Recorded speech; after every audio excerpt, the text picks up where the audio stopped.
Last week I was doing a group session in my office. It was a counseling for a group of ladies, around 10 to 15 ladies, and they were together just with the same question, same apprehension, same set of queries, and that was, my child is completely out of control.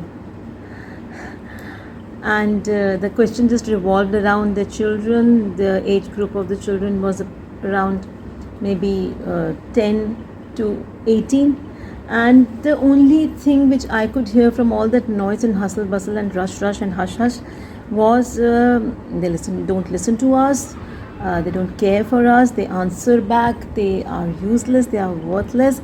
And some were saying that we are working women and it's really difficult for us to attend to our office and see our professional life and check our professional lives along with all that nonsense happening around us. Pardon my language, I've used this word because I've heard this word from the parents and mostly mothers. There were a few fathers as well, but mothers were there. Mostly mothers were there. My child is out of control. How to control my child was the major query, and I would say your child is a part of you, isn't it? Your child is a part of your family. We control whom? Whom do we control? We tame whom? Tame is another word of controlling, another word for controlling. Whom do we tame? We tame animals, isn't it? A ringmaster in the circus tames the lion, tames the elephant, and we talk of controlling the children. They are part of you. They are part of your family. They are just like you. Controlling them, even if you're using this word and you don't mean this word, the word is in itself too harsh. It's a strong word. It's a cruel word in a way. You can't use this word, and rather you should not use this word. It's a no-no word, for me at least. I can't control my child. My child is completely out of control. When there is democracy all around, people are believing in democracy, why do you want to be autocratic? This statement is autocratic, that my child is out of control. Controlling a child is such a negative feeling that whenever you are trying to control somebody, definitely the thing, the situation, the person will rebound, will react in such a way that the control is completely gone. You cannot control any child, any person.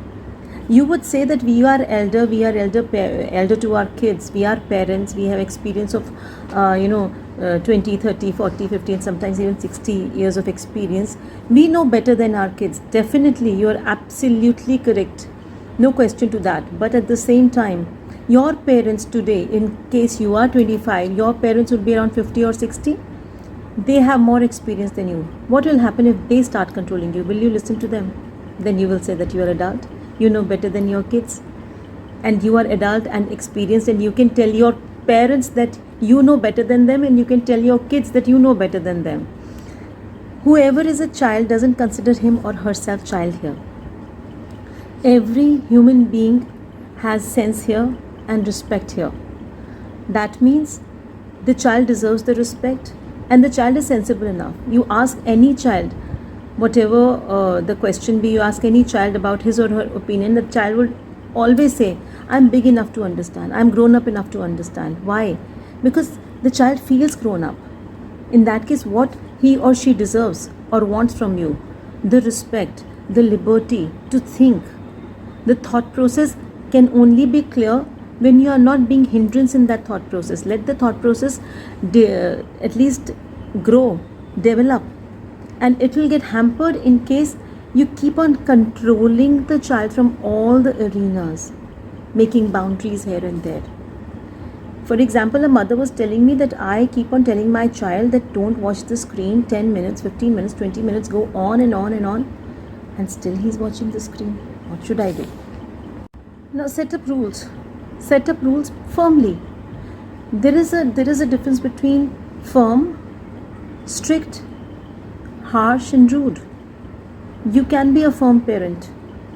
Sometimes when the situation is going overboard, situation is completely out of your boundaries, you can actually be a little strict But you can't be rude and harsh. What will happen if you will be rude and harsh? That everything will rebound on you. What do you expect? You expect to shout on your child and hear all the good, positive, cozy, sweet, rosy words from him? Do you expect that? I think that can never happen. If you're rude with someone, whatever will come back to you will be the same tone, same pitch, same accent, same voice, maybe same language. So whatever you give, you get that in return, even if you're giving it to your child. We do so much for our children and we don't get whatever we ask for. Now, children are your responsibility because you've got your children with your own wishes in this world. You can't say that we are giving so much to our children. That's a part of your duty, but at the same time I agree that there are certain moral duties of your children. The moral duty number one is to obey, but it all depends on how you're conveying your message to the child. If you're conveying your message in such a harsh way that no matter what you have to obey, don't you understand, this is my house, you are staying here because of me, what do you expect in return? The possibility is that your child will say, okay, let me grow up, I'll never come back to this house. And this happens. I see this every day. I encounter such situations every day where the children get so harsh with their parents that the parents are heartbroken. They get into blood pressure issues and even heart ailments because their children are not behaving well. But just go to the root cause and understand what is happening and why it is happening. One solution to this problem is that if you were at your child's place and you had any addiction, how would you have talked to yourself? The way you want to talk to yourself, the same way you talk to your child. You always want to be nice to yourself, right?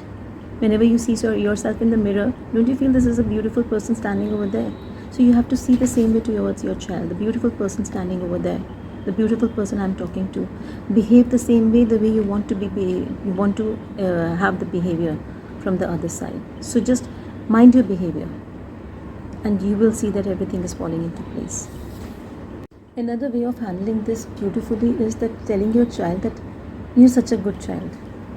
All the time, start like this. You're such a lovely person. You're such a lovely child. What you are doing is not good. This action of yours is not justifying your being lovely, being nice. If you talk to your child like that, I'm sure the kid, the little one will understand, and even the grown-up one will understand that in entirety the personality is good, in entirety the person is good, there's nothing negative about this particular habit is creating a little bit of ruckus in the house. So you can talk to the person, talk to the child, the adult or teenager, whoever he is or she is, that everything is going good with you, but this particular thing is disturbing us. So can we reduce the time? I think we should reduce the time. I think let's watch the mobile or let's watch the TV or YouTube, whatever, for 15-20 minutes or 10 minutes, whatever the time is suitable for the child according to the age group, and let's play catch, let's play a board game, let's get into any kind of Bollywood, Hollywood game, anything. Spend time. You gave child the screen or the mobile for your happiness and now it's creating destruction in the house. Now take it back with the same happy and pleasant face. Not blaming the child, not blaming yourself, just finding out the solutions. So whatever it be, the situation will be in control when you will think that you don't have to make your child under control. The child has to be in your control. The situation has to be in control of the entire family, and the child is not out of the family. Your kid is yours. Your responsibility, your duty, your love, your passion. Everything is related to the kid. So don't just seclude or single out the child. Just be with the person, he's or she's part of you, and try to make him understand that we can have great fun once you leave this thing aside, dump it aside, and then prove it that you are much better than the gadget. And apart from that, if there is any other situation where you think that everything is out of control, only thing which will help you is communication. Talk. Heart to heart. Talk. If you think that there is a gap and the teenager or the kid is not ready to sit with you for a longer period of time, try to evolve the relationship. Do it gradual, step by step. 5 minutes, then 10 minutes, then going out, going for a drive. going for a basketball, football, or a golf, anything, anything, inviting the person or the teenager, your boy or your girl, into your life back again is not a great task. It's not a Herculean task. You don't have to go up Mount Everest. You just have to sit at a place, think, create a strategy in your mind, and then move. I'm sure things will fall into place. You don't have to control anything and anybody. Take care.